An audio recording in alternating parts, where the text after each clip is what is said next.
जय हिंद दोस्तों। देखिए हम लोग आज टॉपिक देखते हैं बायोलॉजी का सबसे मेन टॉपिक है, बहुत बड़ा टॉपिक हो जाता है नर्वस सिस्टम। तो स्टार्ट करते हैं सबसे पहले सिस्टम से कि तंत्र किसे कहते हैं। सिस्टम जब कई चीजें आपस में जुड़ी रहती है ना, और अगर किसी एक को भी हटा दें तो उसका परफॉर्मेंस खराब हो जाए तो उसे सिस्टम कहते हैं। जैसे बोलचाल के भाषा में हम कंप्यूटर को सिस्टम बोलते हैं। आप कंप्यूटर का कीबोर्ड हटाइए, आपका परफॉर्मेंस बिगड़ेगा। माउस हटाइए, कुछ परफॉर्मेंस कम होगा। उसी तरह से ये क्या है, एक सिस्टम है, इसमें हर चीज आपस में लिंक है, हर चीज का आपस में एक परफेक्ट रोल है, उसको चेंज नहीं किया जा सकता। अब ये नर्वस सिस्टम करता क्या है, पूरे बॉडी को कंट्रोल करने वाले सिस्टम को बोलते हैं नर्वस सिस्टम, जिसमें हमारा total body, heart, digestive system, respiratory system, skeleton system, A to Z control होता है, जिसमें उसे हम कहते हैं नर्वस सिस्टम। नर्वस सिस्टम का सबसे मेन हिस्सा होता है ब्रेन।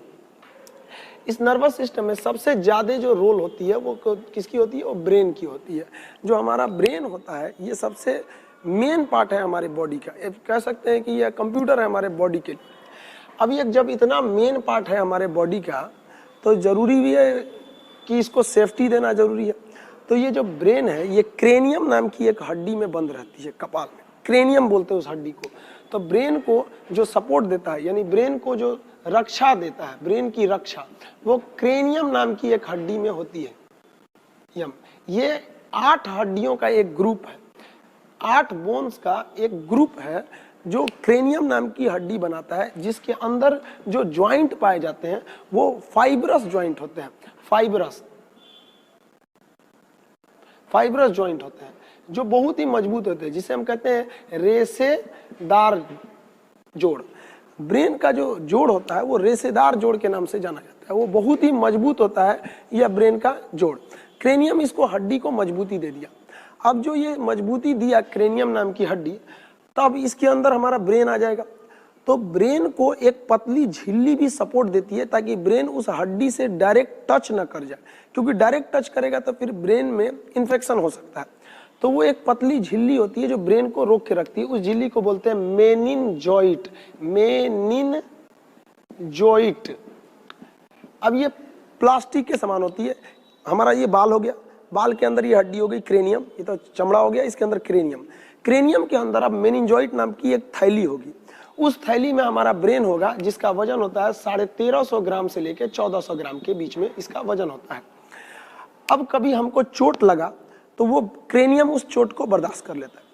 बट कभी कभी क्या होता है, चोट ज्यादा लगा तो क्रेनियम को पार करके वो पहुंच जाता है अंदर, और वहां फिर एक ब्रेन को सेफ्टी देने के लिए एक झिल्ली है जिसे बोलते हैं मेनिनजॉइट। अगर मेनिनजॉइट डिस्टर्ब हो गया, उसको अगर क्षति पहुंच गई तो फिर आपको एक बीमारी होगी जिसे बोलते हैं मेनिनजाइटिस नाम की बीमारी, जो आप डिजीज नाम के चैप्टर में पढ़ेंगे, ब्रेन नाम के चैप्टर में नहीं। उसके बारे में हम ज्यादा फोकस डिजीज नाम के चैप्टर में करेंगे। तो ये हो गया आपका मेनिनजॉइट नाम का चैप्टर। अब हम मेनिनजॉइट नाम का चैप्टर नहीं, मेनिनजॉइट नाम की झिल्ली एक पतली परत हो गई। अब आगे देखते हैं हम इसको, मेनिनजॉइट की बात करें। अब देखते हैं ब्रेन बना किस चीज का होता है। तो ब्रेन जो बना होता है तंत्रिका कोशिका का बना होता है। कोशिका, इस कोशिका को हम न्यूरॉन सेल कहते हैं, न्यूरॉन कोशिका भी कहते हैं। ब्रेन बना होता है हमारे तंत्रिका कोशिका या न्यूरॉन कोशिका। ये शरीर की सबसे बड़ी कोशिका होती है, हमारे बॉडी की सबसे बड़ी कोशिका है। इस कोशिका की एक खराबी क्या है, इसमें कोई भी सेल डिवीजन यानी पुनर्निर्माण यानी कोशिका विभाजन नहीं हो सकता है।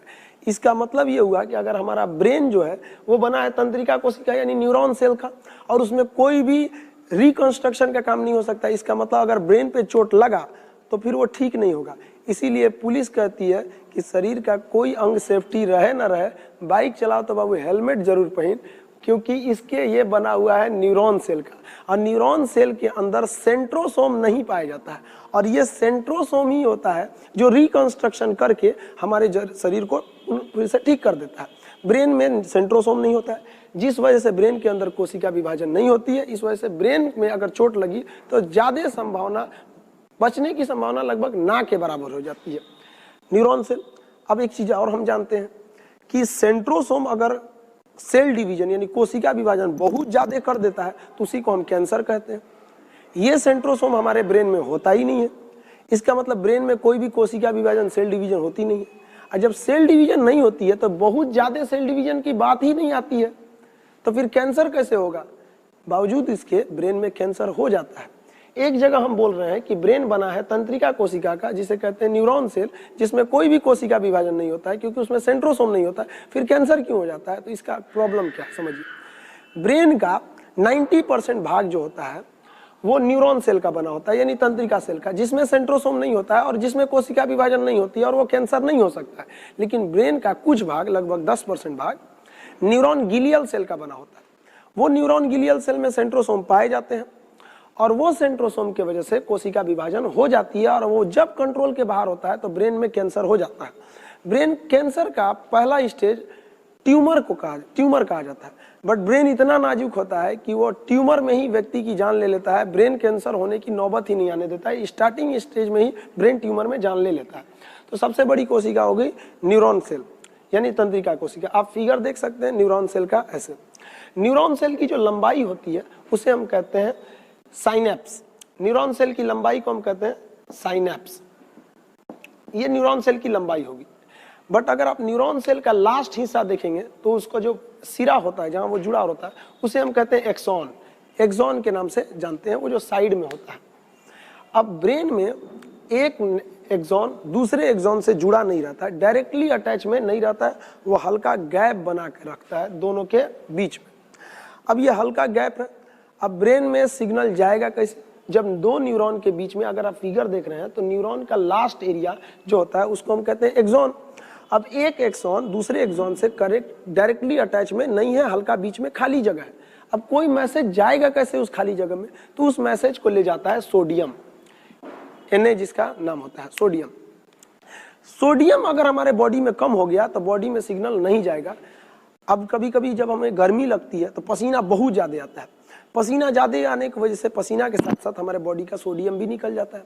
अब जब सोडियम निकल गया तो ब्रेन के अंदर जो सोडियम था, जो सिग्नल ले जा रहा था, उसी की में सोडियम ही कम हो गया, तो हमारा ब्रेन अच्छा से काम नहीं करता है। और अगर ज्यादा सोडियम निकल गया तो फिर चक्कर आने लगेगा, आदमी बेहोश होकर गिर भी सकता है।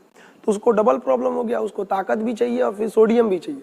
तो ताकत कैसे देगा आदमी? उसको चीनी पानी देगा तो ग्लूकोज हो गया, उसमें 1 चम्मच नमक भी डाल देता है, क्योंकि नमक NaCl का बना होता है। तो ताकत भी मिल गया और उसे सोडियम भी मिल गया, और फिर से वो चलने लगता है। इसको बोलते हैं डिहाइड्रेशन, जल की कमी। डिहाइड्रेशन में जल भी कम हो जाता है और सोडियम भी दे दिया जाता है ताकि उसका ब्रेन जो हो वो अच्छे से वर्क कर सके। तो ये साइनेप्स हो गया, सोडियम के भाग हो गए यहाँ पे। अब आगे हम देखते हैं ब्रेन कैंसर, देख लिए कैसे कैसे होता है। एक्चुअली ब्रेन में अगर केवल नर्वस तंत्रिका कोशिका होता, न्यूरॉन होता, तो कैंसर नहीं होता। ब्रेन में कोई भी सेल डिवीजन नहीं हो सकती, वो पुनर्निर्माण नहीं कर सकता है। सबसे ज्यादा पुनर्निर्माण हमारा लीवर कर सकता है। लीवर को हम हिंदी में यकृत कहते हैं, उर्दू में हम इसे जिगर कहते हैं। अगर कोई लीवर में चाकू भी मार दे, निकाल देंगे, वो आराम से अपने खुद से ही वो अपने कोशिकाओं को स्वतः ठीक कर सकता है, क्योंकि उसमें रीजनरेशन, रिकंस्ट्रक्शन की सबसे ज्यादा पावर होती है। अब हम आते हैं मेन टॉपिक ब्रेन पर। पार्ट्स ऑफ ब्रेन, जिससे हमेशा क्वेश्चन अक्सर पूछा करते हैं, पार्ट्स ऑफ ब्रेन, ब्रेन के कितने पार्ट्स होते हैं? चलिए देखते हैं। देखिए हम लोग देखते हैं पार्ट्स ऑफ ब्रेन के बारे में। पार्ट्स ऑफ ब्रेन को हम लोग देखते हैं अच्छे से। तो ब्रेन के ना बेसिकली 3 पार्ट होते हैं। एक होता है अग्र मस्तिष्क, जो मेन फ्रंटियल पार्ट होता है, बाहर का होता है अग्र मस्तिष्क। एक होता है मध्य मस्तिष्क, ये बीच का होता है। अंदर जब ब्रेन को खोद के अंदर जाएंगे तब उसमें मिलेगा मध्य मस्तिष्क। और पश्च मस्तिष्क एकदम पीछे होता है, जो हमारे गर्दन के साइड में चला होता है, यहाँ पे पश्च मस्तिष्क उसको बोलते हैं। तो ब्रेन के 3 पार्ट्स हो गए। अब हम इन तीनों पार्ट्स को पढ़ना चालू करते हैं। सबसे पहले स्टार्ट करते हैं अग्र मस्तिष्क से। तो जो अग्र मस्तिष्क है, हम इसी को 3 भाग में बांट देते हैं। पहला जो होता है उसे कहते हैं सेरिब्रम। अग्र मस्तिष्क का पहला भाग सेरिब्रम, दूसरा थैलेमस, तीसरा हाइपोथैलेमस। अभी हम पहला स्टार्ट करते हैं सेरिब्रम से। सेरिब्रम हमारे ब्रेन का सबसे बड़ा हिस्सा है। 66% ऑफ ब्रेन अकेले सेरिब्रम ले लेता है। इसे हम प्रमस्तिष्क कहते हैं, प्रमस्तिष्क के नाम से जानते हैं। यह हमारे ब्रेन का सबसे महत्वपूर्ण भाग है। हमें हमारे मेमोरी पावर, हमारी याददाश्त क्षमता, जिज्ञासा, नई नई चीजों को सीखने की क्षमता, ये सारा चीज डिपेंड करता है सेरिब्रम पर। अगर जिसका सेरिब्रम तेज है उसमें जिज्ञासा ज्यादा रहेगी, ये भी कर ले वो भी कर ले, कई तरह के काम करना चाहेगा। वो कोई भी चीज को जल्दी भूलेगा नहीं। अगर उसका सेरिब्रम तेज है तो उसका मेमोरी पावर एकदम तेज होता है। ये मेमोरी पावर पे ही डिपेंड करता है। सारा मेमोरी पावर आपका सेरिब्रम पर डिपेंड करता है। अगर सेरिब्रम कमजोर तो फिर आपका याददाश्त भी कमजोर। अब कुछ कुछ लोगों का सेरिब्रम बहुत तेज होता है, तुरंत पढ़ते हैं याद हो जाता है, और कुछ लोगों का सेरिब्रम तो एकदम गया गुजरा रहता है। किसी को देखेंगे तो कहेंगे ओहो, लगता है हम आपको कहीं देखे हैं, शायद आप पापा हैं। इस तरह से वो लोग हो जाते हैं, उनका तो सेरिब्रम पूरा ही खत्म है एक तरह से कहिए तो सेरिब्रम ये मेन हिस्सा हो जाता है। अब हम आते हैं थैलेमस पे। सेरिब्रम के बाद अगला पार्ट होता है थैलेमस। देखिए दोनों आपस में नाम मिल रहे हैं ना, तो काम भी हल्का हल्का मैच करता है। थैलेमस जो होता है ना, बाहरी वातावरण का आभास कराता है, बाहर एटमॉस्फेयर में क्या है उसकी जानकारी देता है हमको थैलेमस। यानी अगर बाहर ठंड है तो हमको थैलेमस बताएगा, बाहर गर्मी पड़ रहा है हमको थैलेमस बताएगा, कोई बाहर से पीट रहा है हमको थैलेमस बताएगा, अगर कोई पीछे से ऐसे पिन चुबा दिया तो ऐसे आदमी चौंक जाता है, थैलेमस बताया है। बाहर गर्मी बहुत पड़ रही है, बॉडी को बताता है कि बहुत गर्मी है पड़ रही है, कौन बताता है? थैलेमस। ठंड पड़ती है, थैलेमस। यानी बाहरी वातावरण का जानकारी कराता है थैलेमस। अगर कोई शराब पी लिया है तो उसका थैलेमस अच्छे से काम नहीं करता है, इसलिए शराबी को कितना भी पीटिए उसको दर्द नहीं करता है, सुबह में दर्द करेगा। जब थैलेमस काम करना चालू करेगा तब तो पूछेगा सेरिब्रम से कौन पीटा था रात में, याददाश्त रहेगा तो बताएगा कौन ठीक है कौन पीटा उसका। तो थैलेमस हो गया ये बाहरी वातावरण का। अब हम आते हैं हाइपोथैलेमस में। ये भी टेम्परेचर को कंट्रोल करता है, बट बॉडी के अंदर के टेम्परेचर को। अगर बॉडी के टेम्परेचर अंदर ज्यादा है तो पसीना के रास्ते छोड़ देगा, और अगर टेम्परेचर बॉडी के अंदर का कम है तो पसीना निकालेगा ही। और जबकि थैलेमस क्या कर रहा था, बाहर टेम्परेचर ज्यादा है या कम है उसकी जानकारी दे रहा था, और हाइपोथैलेमस अंदर टेम्परेचर ज्यादा है या नहीं ये उसकी जानकारी देता है।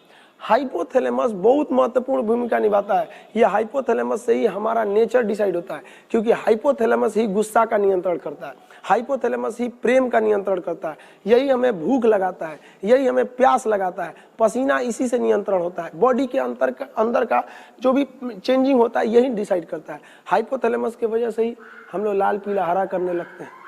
लड़का का हाइपोथैलेमस कुछ ज्यादा ही एक्टिव होता है, इसलिए लड़का कहीं चाय पीते रहेगा, बगल से एक लड़की गई, अरे बाप रे, तुरंत देखने लगता है।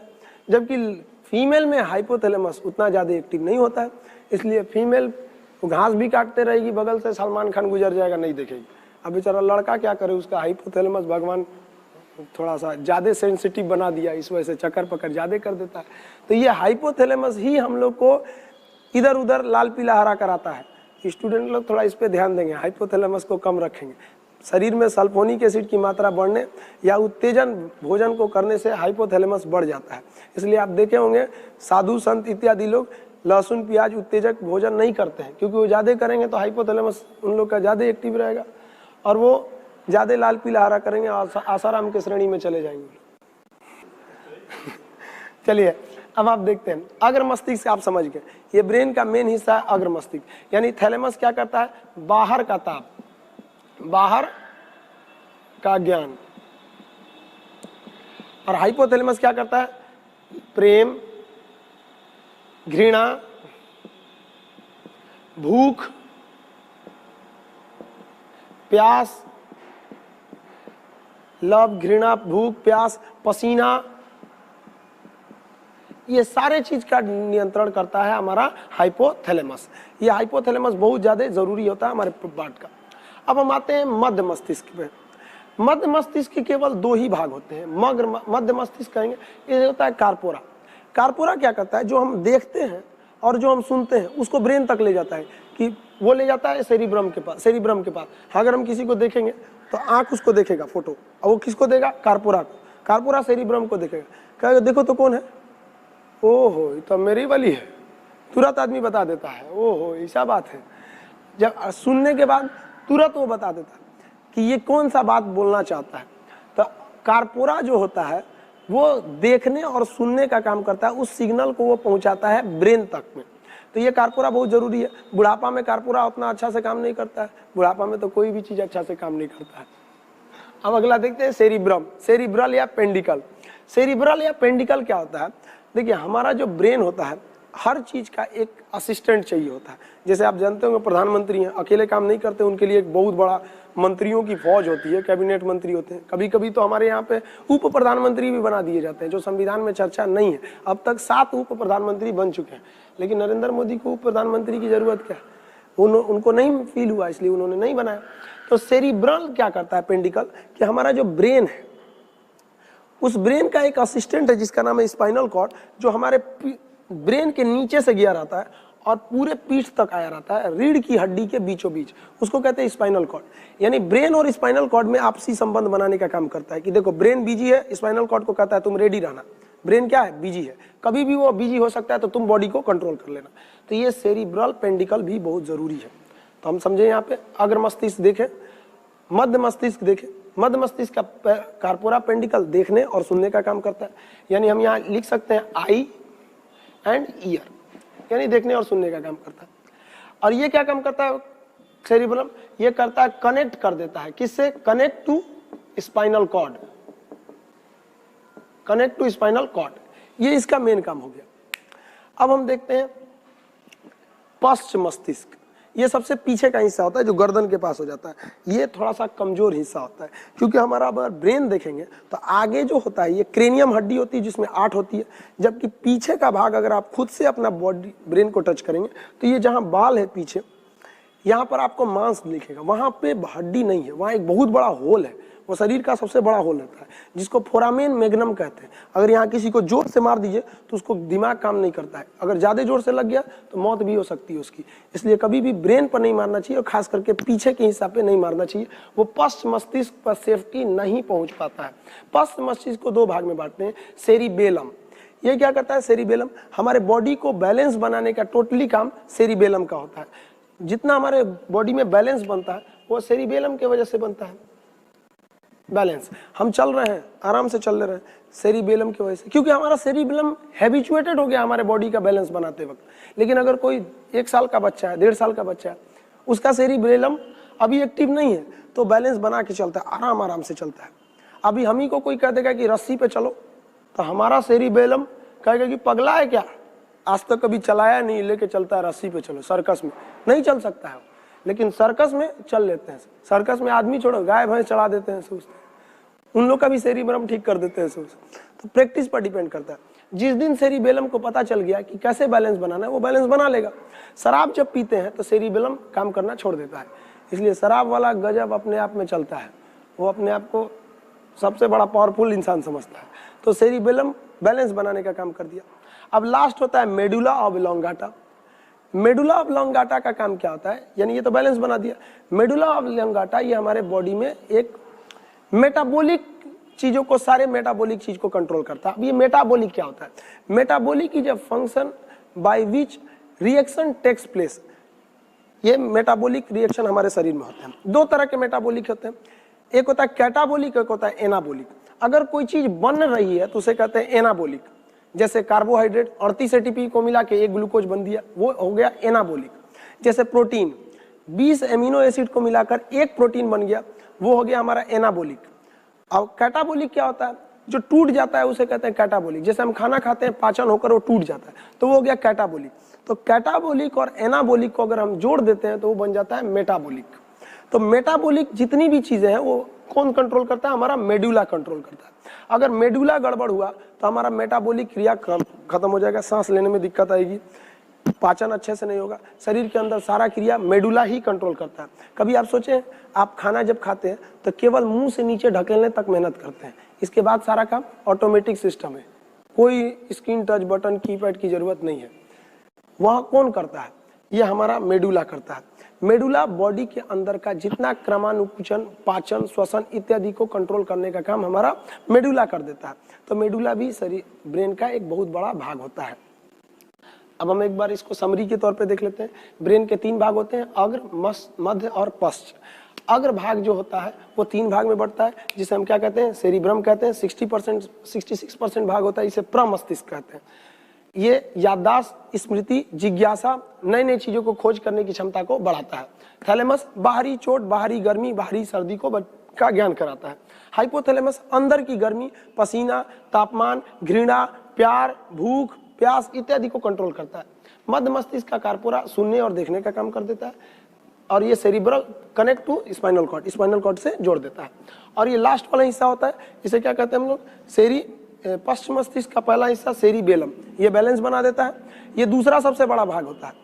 ब्रेन का सबसे बड़ा भाग तो हो गया आपका सेरिब्रम, और सेरिबेलम जो होता है ना वो दूसरा सबसे बड़ा भाग होता है। अब ये मेडुला बॉडी के अंदर पाचन इत्यादि को कंट्रोल कर लेता है। ये हो गया हमारा ब्रेन। अब देखते हैं ब्रेन के बाद स्पाइनल कॉर्ड। ब्रेन से 12 जोड़ी नस निकली रहती हैं, 12 जोड़ी तंत्रिका। तंत्रिका मतलब क्या होता है? नर्व्स, नसें निकली रहती हैं, 12 जोड़ी तंत्रिका, तंत्रिका निकल गई है 12 जोड़ी। ये हो गया हमारा ब्रेन। अब हम बात करते हैं सेकंड ब्रेन की। सेकंड ब्रेन हम किसे कहते हैं? स्पाइनल कॉर्ड को। हमारे शरीर का पिछला जो स्पाइनल कॉर्ड है इसे हम क्या कहते हैं? Second brain. अब बात करते हैं सेकंड ब्रेन। ये ब्रेन से ही निकला होता है और पिछला हिस्सा होता है, नीचे तक आ जाता है रीढ़ की हड्डियों के बीच से। आप फिगर में उसको देख सकते हैं, सेकंड ब्रेन यानी स्पाइनल कॉर्ड को। चलिए देखते हैं अब स्पाइनल कॉर्ड के बारे में। स्पाइनल कॉर्ड को हिंदी में हम बोलते हैं मेरू रज्जु। ये ब्रेन का सेकंड भाग होता है, इसलिए इसको ब्रेन सेकंड ब्रेन कहते हैं, क्योंकि जब भी कभी ब्रेन बिजी रहता है तो सारी जिम्मेदारियां वो सेकंड ब्रेन यानी स्पाइनल कॉर्ड मेरू रज्जु को दे देता है। अब ये ब्रेन को तो सेफ्टी देने का काम कौन कर रहा था? क्रेनियम नामक हड्डी। अब ये स्पाइनल कॉर्ड भाई सेकंड ब्रेन है, इसको भी तो सेफ्टी चाहिए, इसको सेफ्टी कौन देगा? तो रीढ़ की हड्डी। ये रीढ़ की हड्डी के बीचों बीच से गया रहता है और कमर तक आया रहता है, स्पाइनल कॉर्ड पे पूरे नीचे तक आया रहता है। इससे 31 जोड़ी नस ही निकली रहती है, 31 जोड़ी नस तंत्रिका, 31 जोड़ी तंत्रिका निकली रहती है, 31 जोड़ी। जबकि ब्रेन से निकला रहता है 12 जोड़ी तंत्रिका। हमारा ब्रेन टोटल 12 जोड़ी तंत्रिकाओं से अपना सारा काम करता है और पूरे बॉडी को कंट्रोल करके रखता है। जबकि स्पाइनल कॉर्ड जो होता है वो 31 जोड़ी तंत्रिकाएं निकला रहता है, यानी इस साइड में 31 नस और इस साइड में 31 नस निकला रहता है। टोटल 31 जोड़ा नस निकला रहता है हमारे स्पाइनल कॉर्ड से, और ब्रेन से निकला रहता है 12 जोड़ा। मेन बॉडी को कंट्रोल करने का काम करता है ब्रेन। कभी कभी जो होता है ब्रेन बिजी होता है तो वो सारी जिम्मेदारी दे देता है स्पाइनल कॉर्ड को। स्पाइनल कॉर्ड करता है, नो डाउट हम एकदम बढ़िया से कर देंगे, लेकिन उसको आदत तो है नहीं करने का। अब कोई काम जो डेली कर रहा है वही अच्छे से करेगा, और जो कभी कभी करने आ रहा है वो उतने अच्छे से कैसे करेगा? पूरे बॉडी को कंट्रोल करने का काम ब्रेन करता है, और उसको पता है कैसे कंट्रोल करना है बॉडी को, हाथ को कैसे उठाना है, किसको क्या, एक नॉर्मल वे में उठाता है। लेकिन स्पाइनल कॉर्ड को क्या पता हो, तो कभी टेम्पररी में आया स्टेपनी में, तो ब्रेन अगर लग गया कहीं पढ़ाई वगैरह पे लगा दिया तो सारा बॉडी पढ़ाई पे लग गया। ब्रेन कह रहा है स्पाइनल कॉर्ड को तुम संभालना, हम पढ़ रहे हैं, तो आदमी पढ़ते रहता है। स्पाइनल कॉर्ड एकदम रेडी रहता है अपने 31 जोड़े नसों के साथ, यानी टोटल 62 नस रेडी रहना है। स्पाइनल कॉर्ड, ब्रेन बिजी है, और अचानक हमारा कोई दोस्त पीछे से आके बोलता है ए भाई, चौंक जाते हैं, अरे क्या हो गया? क्यों? क्योंकि ब्रेन तो पढ़ रहा था, स्पाइनल कॉर्ड बेवकूफ 62 नसों के साथ, यानी 31 जोड़ा नसों के साथ हमेशा रेडी था। कोई बोला सबको जगा दिया, कहा देखो तो कौन बोल रहा है। तब ब्रेन कहता है बेवकूफ ला हम संभालते हैं। तब वो देखता है कि भाई बताओ क्या हुआ था। तो ये अचानक कंट्रोल कर देता है कौन? Spinal cord. इस चीज को कहते हैं रिफ्लेक्स एक्शन। अचानक जो रिएक्शन होता है उसे कहते हैं reflex action. Total reflex action को कंट्रोल करने का काम जो करता है वो स्पाइनल कॉर्ड करता है, रिफ्लेक्स एक्शन। रिफ्लेक्स एक्शन इसको हम कहते हैं अनुवर्ती क्रिया। रिफ्लेक्स एक्शन या अनुवर्ती क्रिया, जैसे पलक का झपकना स्पाइनल कॉर्ड देखता है, छींक का आना स्पाइनल कॉर्ड देखता है, खांसी आना स्पाइनल कॉर्ड देखना। जो भी अचानक होने वाली क्रियाएं होती हैं उन सबको देखने का काम करता है हमारा स्पाइनल कॉर्ड। इसलिए इसको हम लोग सेकंड ब्रेन के नाम से भी जानते हैं। तो ये हो गया हमारा स्पाइनल कॉर्ड। हम अचानक चौंक जाते हैं स्पाइनल कॉर्ड की वजह से। कभी कभी सोने में लोग चौंक जाते हैं, गाँव में लोग बोलते हैं चिहुक गया, तो वो किसके वजह से होता है? स्पाइनल कॉर्ड की वजह से होता है। इसे हम हिंदी में बोलते हैं मेरू रज्जु। तो ये हो गया हमारा ब्रेन और स्पाइनल कॉर्ड। ये मेन बॉडी को कंट्रोल किया ब्रेन, और सेकंड रूप से कंट्रोल किया स्पाइनल कॉर्ड।